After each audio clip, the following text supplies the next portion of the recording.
ఏం కాదు ఏమైతే ఎంపీడీఓ మేడం గారు పార్లమెంట్ సభ్యులకి వారికి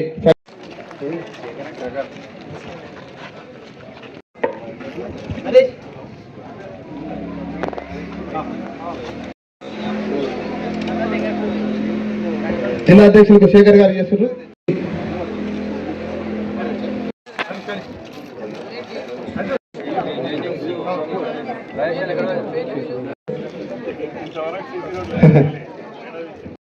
ఎప్పుడు ఇంటలేదంటావు బీజేపీ ఎంపీ పార్లమెంట్ అయిన తర్వాత ఎంపీ గారి నీళ్ళ ద్వారా ఇప్పటివరకు మేము ఎక్కడ చూడలేదు. ఇప్పుడు ఎంపీ గారి నీళ్ళంటే వినిపిస్తున్న మరి ప్రతి గ్రామాన్ని కూడా మరి అభివృద్ధి చేస్తున్నటువంటి దిశగా ప్రతి జిల్లా ప్రతి పార్లమెంట్ ఎప్పుడు అక్కగారి గురించి అక్కగా నాకు చెప్పలేదు తెలుసు అని చెప్పేసి దాని అక్కగారు చెప్పి ఎప్పుడు పాత ఫోటో తీసి అది ఎప్పుడు పెట్టుకొని ఇప్పుడు బ్యానర్ కట్టిండన్న వారికి కూడా స్వాగతం సుస్వాగతం. అదేవిధంగా ఒట్టెపు భీమయ్య గారు వారు కూడా గ్రామంలో మరి అనేకమైనటువంటి సేవలు అందించినటువంటి వ్యక్తి. వారు వీర్ల బాలమల్లయ్య కూడా కురుమల బాబనాయన వీరయ్య గారు కూడా బీర రాములు మల్లయ్య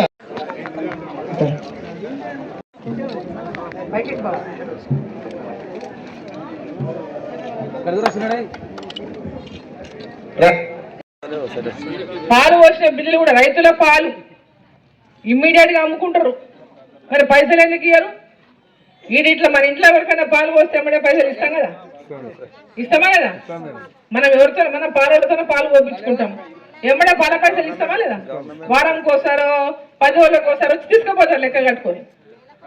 మరి ఈడ ఎన్ని రోజులకోసారి ఇప్పుడు నెలకు కూడా ఇస్తలేరు, 3 నెలలకు ఇస్తలేరు, 6 నెలలకు ఇస్తలేరు అంటే ఇంకా ఈ ప్రభుత్వం పరిస్థితి ఒకసారి ఆలోచన చేసుకుంటారు. అంటే రైతుల రైతుల డబ్బులు కూడా ఏమైనా తగ్గబడుతున్నాయి ప్రభుత్వానికి. తప్పకుండా ఈ ప్రభుత్వం మీద ప్రతి ఒక్కరం కూడా ఎండగట్టాల్సిందే. వాళ్ళు ఏదైతే రైతు వ్యతిరేకంగా ప్రజా వ్యతిరేకంగా కార్యక్రమాలు చేపడుతున్నారో మీరందరూ కూడా గల విప్పితేనే ప్రభుత్వం దిగొస్తుంది. ప్రభుత్వం దిగి రావాలంటే ఖచ్చితంగా ప్రజల యొక్క గలం కూడా ఇంపియాల్సినటువంటి అవసరం ఉంటుంది. ఎప్పుడైతే మనం ఊకుంటామో ఎవరు పట్టించుకోరు. మనం నోరు ఇప్పినప్పుడే అడిగినప్పుడు అడగందే అమ్మాయినా అన్నం పెట్టదంట అంటారా లేదా? మనం అడగకుండా గట్టిగా కొట్టాడకుండా ఉంటే ఏడకెళ్ళేది కాదు.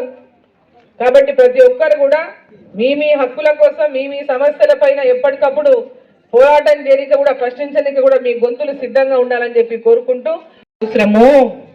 మామూలు కార్యకర్త చెప్తే ఎవరు వినరు. ఒక సర్పంచో ఒక ఎంపీటీసో ఒక పదవి ఉన్న వాళ్ళు చెప్తే వింటారు. మామూలుగా వాళ్ళు చెప్తారులే అంటారు. కాబట్టి మనం కూడా అర్థం చేసుకొని రేపు రాబోయేటటువంటి స్థానిక సంస్థల ఎన్నికల్లో భారతీయ జనతా పార్టీ కార్యకర్తల్ని గెలిపియండి. రాబోయేటటువంటి ఎన్నికల్లో భారతీయ జనతా పార్టీ రావాలంటే స్థానిక సంస్థల్లో ఖచ్చితంగా ఈ కార్యకర్తలంతా కూడా ప్రజాప్రతినిధులు అయితే వాళ్ళు భారతీయ జనతా పార్టీ యొక్క గెలుపు కోసం మీకు ఇంటింటికి వచ్చి మీకు ఆ పథకాలు అందించే విధంగా కానీ మీకు ఆ విషయాలు తెలిపే విధంగా కానీ వాళ్ళకి పనిచేయడానికి అవకాశం వస్తుంది. కాబట్టి కార్యకర్తలందరినీ ఇక్కడ ఉన్నటువంటి గ్రామ పెద్దలు, వార్డులో ఉన్న పెద్దలు, అక్కలను, చెల్లెళ్లను, అన్నలను, తమ్ములను అందరినీ నేను కోరుతున్నా. ఈ విషయంలో ప్రతి ఒక్కరు కూడా ఆలోచించండి. తెలంగాణలో ఖచ్చితంగా భారతీయ జనతా పార్టీ అధికారంలోకి రావాలి. ఇద్దరిని చూసిండ్రు, కేసీఆర్ని 10 ఏళ్ళు చూసిండ్రు, కాంగ్రెస్ని చూస్తున్నారు. కళ్ళతో ఉన్న పరిస్థితి ఏందో. దేశంలో ఎక్కడ కాంగ్రెస్ లేదు, అయిపోయింది కాంగ్రెస్. దేశంలో కాంగ్రెస్ పార్టీ లేదు, నరేంద్ర మోదీ తప్పితే వేరే నాయకుడు ఈరోజు భారతదేశానికి ఎవరైనా బలమైన నాయకుడు ఉన్నారు అంటే, నిస్వార్థంగా ప్రజలకు సేవ చేస్తున్న నాయకుడు ఎవరైనా ఉన్నారు అంటే ఈ దేశ ప్రధాని నరేంద్ర మోదీ గారు మాత్రమే. ప్రపంచ దేశాలన్నీ మన దిక్కు చూస్తున్నాయంటే నరేంద్ర మోదీ గారి యొక్క బలమైన నాయకత్వం. మనకంటే ధనికమైనటువంటి దేశాలు కూడా ఇలా నరేంద్ర మోదీ గారు వారిని మెప్పించగలుగుతున్నారు అంటే ఆయన నాయకత్వానికి ఉన్నటువంటి కమిట్మెంట్, ఆయనకు ఉన్నటువంటి ఆ యొక్క కమిట్మెంట్తోనే ఆయనకున్నటువంటి ఆ కమిట్మెంటే దేశాల్లో ఉన్నటువంటి వాళ్ళందరినీ గుర్తించి ఇవాళ అభివృద్ధి పైన కానీ, పేద ప్రజల సంక్షేమం పైన కానీ, దేశం యొక్క అభివృద్ధి పైన కానీ, ఇతర దేశాలతోనే కలిసి పనిచేసేటటువంటి విషయంలో కానీ అన్నిట్లో కూడా ఆయనని ఈరోజు ప్రతి ఒక్క దేశవాసులు మెచ్చుకుంటున్నారంటే మనం అందరం కూడా గర్వించాల్సినటువంటి అవసరం ఉంది. ఒకప్పుడు భారతీయులు వేరే దేశానికి పోతే ఎవరు లెక్క చేసేవాళ్ళు కాదు. ఇవాళ ఏ దేశానికైనా పోండి, నేను భారతదేశానికి వెళ్ళి వచ్చినా అంటే పెద్ద గౌరవాన్ని ఈరోజు భారతీయులు పొందుతున్నారు ఆ దేశాల లోపల. మరి ఈరోజు మీరు అందరినీ ఇక్కడికి వచ్చినటువంటి ప్రతి ఒక్కరిని కూడా కోరుతున్నా, రాబోయే కాలంలో మంచి రోజులు మనకందరికీ రావాలి, ఈ రాష్ట్రం అభివృద్ధి చెందాలి, మన ప్రజలంతా కూడా అభివృద్ధిలోకి రావాలి, మన గ్రామాల అభివృద్ధి చెందాలి. వెనకబడిన ఊళ్ళో వెనకబడే ఉంటున్నాయి, మారుమూల ఊళ్ళో ఎవరు పట్టించుకుంటలేరు, ఎక్కడిదక్కడే ఉంటారు. దాని గురించి కూడా మనం అన్ని రంగాల్లో అన్ని ప్రాంతాలు అభివృద్ధి చెందేటటువంటి ఒక ప్రణాళికతో మరి భారతీయ జనతా పార్టీ ఒక ప్రణాళిక తీసుకొని ముందుకు పోతుంది. కాబట్టి మీరు అందరు కూడా ఆ యొక్క ఆలోచనని భారతీయ జనతా పార్టీ రావాలని ఇక్కడ ఉన్న ప్రతి ఒక్కరు మీ యొక్క అండదండలు, మీ యొక్క సహకారాన్ని, మీ యొక్క మద్దతును భారతీయ జనతా పార్టీకి ఇవ్వాలని చెప్పి మిమ్మల్ని అందరు నేను కోరుకుంటున్నా. పార్లమెంటు సభ్యురాలుగా 7 మంది కాంగ్రెస్ ఎమ్మెల్యేలు ఉన్నారు పాలమూరు జిల్లాలో. 7 నియోజకవర్గాల ఓట్లు వేస్తే నేను పార్లమెంటు మెంబర్ అయినా. 7 మంది 7 తాలూకాలో జడ్చర్ల లెక్క తాలూకా లెక్క 7 తాలూకాలో వేస్తే నేను ఎంపీనైనా. 7 తాలూకాలో కూడా కాంగ్రెస్ వాళ్ళే ఎమ్మెల్యేలు ఉన్నారు. ఈరోజు 7 తాలూకాలలో కాంగ్రెస్ వాళ్ళు ఉన్నా నరేంద్ర మోదీ గారి మీద విశ్వాసంతోన ప్రజలందరూ కూడా అరుణమ్మ అయితే మంచిగా పనిచేస్తున్నటువంటి ఒక నమ్మకంతోన మోదీ గారు రావాలి, అరుణమ్మ ఉండాలని మీరు అందరూ ఏదైతే నమ్మకంతో మీరు ఓట్లు వేసిండ్రో ఆ యొక్క నమ్మకాన్ని తప్పకుండా నేను నిలబెట్టుకుంటా అని చెప్పి మీకు అందరికి కూడా నేను తెలియజేసుకుంటూ, మరి అభివృద్ధి విషయంలో దశల వారీగా ఇప్పుడు పోయి చూస్తేనేమో ఖాళీ బిందెలు ఉన్నాయి, నేను ఇవన్నీ చేయలేనంటున్నాడు. ఒక రాజకీయంలో ఉన్న వాళ్లకు ప్రభుత్వంలో ఏం నడుస్తుంది, ఎంత ఉంది ఖజానా, ఎంత లోటు ఉంది, ఎంత గుంతలకేసిండు అని తెలియకుండా రాజకీయాలకు వచ్చి రాజకీయం చేస్తారా, లేదా ముఖ్యమంత్రి పదవి చేయగలుగుతారా? ఈరోజు ఒక ఇంట్లో ఉన్న ఆడపిల్ల సంసారం నడిపితే ఆ సంసారంలో అప్పేంది, మనకు వచ్చే ఆదాయం ఏంది, మనకి ఎంత నెలకు ఎంత వస్తుంది సంపాదిస్తాము, దానికి ఎంత అప్పు చేస్తే మనం నెల అప్పు కట్టుకుంటాము, ఎంతైతే మనకి ఇంటి ఖర్చులకు అవుతాయి. ప్రభుత్వం అంటే కూడా అంతే, మనకు వచ్చే సంపాదన ఎంత, మనం పెట్టే ఖర్చు ఎంత, మనం తీసుకునే అప్పు ఎంత, ఆ అప్పు తీసుకున్నామంటే దాన్ని ఎట్లా తీరుస్తాం, ఇవన్నీ చూసే కదా మనం చేసుకుంటాం. లేకుంటే ఏమవుతుంది, ఆ సంసారం మొత్తం ఆగమైపోతుంది. ఈరోజు ఈ రాష్ట్రాన్ని కాంగ్రెస్ పార్టీ టీఆర్ఎస్ పార్టీ 2 ఇలా ఆగం చేసి మొత్తం ప్రజలనంతా మోసం చేసి ఇలా ప్రజలకు ఎక్కడ కూడా ఎలాంటి దిక్కుదోచినటువంటి పరిస్థితిలో ఉంది ఆ తెలంగాణ మొత్తం అంతా. రోజుకొక బ్యానర్ ఐటెం రాపిస్తాడు ముఖ్యమంత్రి గారు. ఈ రోజు ఇదైపోతుంది, రేపు అదైపోతుంది, ఎల్లుండి అదైపోతుంది, ఇక్కడ ఇదైపోతుంది అదైపోతుంది, ఎక్కడైతే లేదు. ఈరోజు ఉద్యోగాలకు ఇచ్చిన మాటనే, ఉద్యోగస్తులకు ఇచ్చిన మాటనే నిలబెట్టుకుంటలేదు, ప్రజలకు ఇచ్చిన మాట నిలబెట్టుకుంటలేదు. ఎక్కడ పోయినా కూడా తెలంగాణ రాష్ట్రంలో ప్రజలు ఏ ఆశతోనే పాపం ఓట్లేసి గెలిపించిండ్రో ఈరోజు మొత్తం నిరాశతోన అయ్యో మేము ఎందుకేసి ఓటు అన్నటువంటి పరిస్థితి వచ్చింది. భారతీయ జనతా పార్టీ అధికారంలోకి వచ్చినాడే తెలంగాణ యొక్క భవిష్యత్తు బాగవుతుంది. మన భవిష్యత్తే కాదు, మన పిల్లల భవిష్యత్తు కూడా బాగుండాలంటే తెలంగాణలో అధికారంలో మార్పు రావాలి, భారతీయ జనతా పార్టీ అధికారంలోకి రావాలి. అధికారంలోకి రావాలంటే కేంద్ర ప్రభుత్వం చేస్తున్నటువంటి అన్ని పథకాలు మీకు తెలియదు. ప్రభుత్వం వేరే ఉంది, కాంగ్రెస్ ప్రభుత్వం, కానీ ఈ ప్రభుత్వాల పథకాలన్నీ, కేంద్ర ప్రభుత్వం పథకాలన్నీ మీకు చెప్పాలంటే కింద వార్డు మెంబర్ ఉండాలి, సర్పంచ్ ఉండాలి, ఎంపీటీసీ ఉండాలి, జెడ్పీటీసీ ఉండాలి, మున్సిపాలిటీ వాళ్ళు ఉండాలి, చైర్మన్ ఉండాలి, జిల్లా పరిషత్ చైర్మన్ ఉండాలి. అందరు ఇవన్నీ ఉంటే ఏమవుతుంది, కేంద్ర ప్రభుత్వం వచ్చే పథకాలన్నీ భారతీయ జనతా పార్టీకి వాళ్ళు ఉంటే ఇగో ఇది మోదీ గారికి ఇది ఇస్తున్నారు, ఇగో నువ్వు దీనికి అర్హుడవు, ఇగో మోదీ గారికి పథకం తెచ్చిండు. కాంగ్రెస్ వాళ్ళు ఎవరు చెప్తారు, మీకు ఎవరు చెప్పరు. ఇవన్నీ మోదీ పథకాలు కాబట్టి వాళ్ళు ఎవరు మీకు చెప్పరు. మోదీ పథకాలు, కేంద్ర ప్రభుత్వం ఇచ్చే పథకాల గురించి మీకు ఎవరు చెప్పరు. బ్యాంకులలో లోన్లు పోతే బ్యాంకులకు 3 లక్షల రూపాయల క్రెడిట్ కార్డు లోన్ ఇప్పుడు 5 లక్షలు చేసిండు నరేంద్ర మోదీ గారు. 10 లక్షల రూపాయలు ఉన్నటువంటి ముద్రా లోన్లు, అందుకే చెప్తున్నాను, చెప్పనికనే గెలిపియాలి. మరి ఇప్పుడు ఈరోజు 10 లక్షల రూపాయల ముద్రా లోన్ 20 లక్షల రూపాయలు చేసిండ్రు. అదేవిధంగా ఈ సీసీ రోడ్లన్నింటినీ కూడా ఎక్కడెక్కడైతే సీసీ రోడ్డు ఇంతవరకు వేయలేదు, ఎక్కడెక్కడైతే నిర్లక్ష్యం కాబడినావో ఫస్ట్ అవన్నీ తీసుకురండి అని చెప్పిన.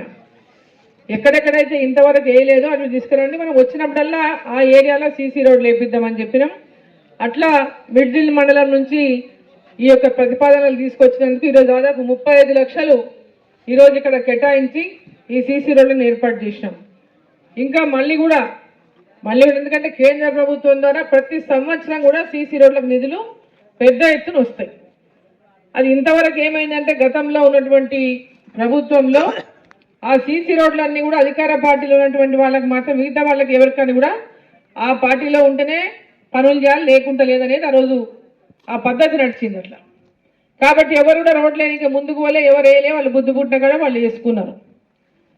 ఈరోజు కేంద్ర ప్రభుత్వం ఇచ్చేటటువంటి ప్రతి పథకం, గ్రామాల్లో వచ్చేటటువంటి ప్రతి అభివృద్ధి కార్యక్రమం కూడా నరేంద్ర మోదీ గారి ప్రభుత్వం ద్వారా వస్తున్నటువంటి నిధుల ద్వారానే గ్రామాల్లో అభివృద్ధి జరుగుతుంది. ఈరోజు వైకుంఠ గ్రామాలు కట్టినాయి కానీ, రైతు వేదికలు కట్టినాయి కానీ, అంగన్వాడీ బిల్డింగ్లు కట్టినాయి కానీ, అంగన్వాడీలో గర్భిణీ స్త్రీలు కానీ, అదేవిధంగా బాలింతలకు కానీ, పిల్లలకు కానీ పౌష్టికాహారం, అదేవిధంగా మధ్యాహ్నం స్కూల్లో పిల్లలకు భోజనాలు కానీ, హాస్టల్లో వసతి కానీ, వీటన్నిటితో పాటు ఫ్రీగా ఉచితంగా పేదవాళ్లకు బియ్యం కానీ, రేషన్ బియ్యం కానీ, అదేవిధంగా ఈరోజు రైతులకు కిసాన్ సమ్మాన్ నిధి కింద నిధులే కానీ అడగకముందనే మీ అకౌంట్లో పైసలు పడతాయి. ముద్రా లోన్లు కానీ, స్ట్రీట్ వెండర్స్ అంటే రోడ్ల మీద వ్యాపారాలు చేసుకునేటువంటి వ్యాపారస్తులకు కానీ, రైతులకు 3 లక్షల నుంచి 5 లక్షలకు పెంచిండు కిసాన్ క్రెడిట్ కార్డుని. అంటే ఈరోజు తక్కువ అంటే ఎరువుల్లో కూడా సబ్సిడీ ధరకే ఎరువులు రైతులకు ఇస్తున్నారు.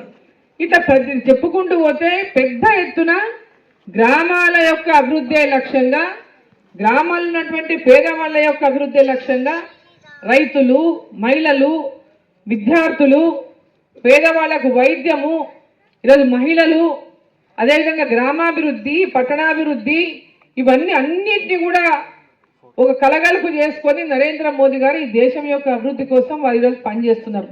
ఎలాంటి స్వార్థం లేకుండా ఈ దేశం కోసమే పనిచేస్తున్నటువంటి నాయకుడు ఈ దేశంలో ఎవరైనా ఉన్నారా అంటే ఒకే ఒక్కడు నరేంద్ర మోదీ గారు.